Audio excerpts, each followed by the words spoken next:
Sino pa ang nagmalasakit? Siya ngayon'y pinapahirap. Pilipinas ay lumuluha, hustisya ang sigaw ng madlang.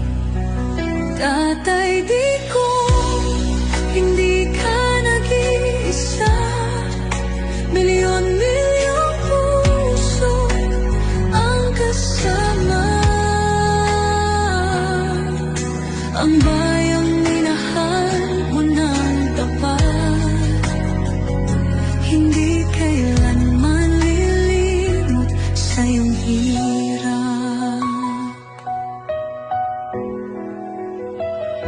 Ilang taon mong isinakripisyo, kapayapaan, kaunlaran para sa Pilipino.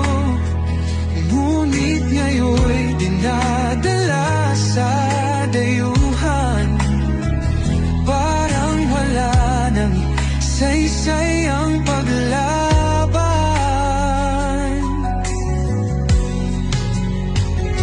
Sino pa ang nagmalasakit? Siya ngayon'y pinapahirap. Ngunit hindi ka namin bibitawan, katarungan na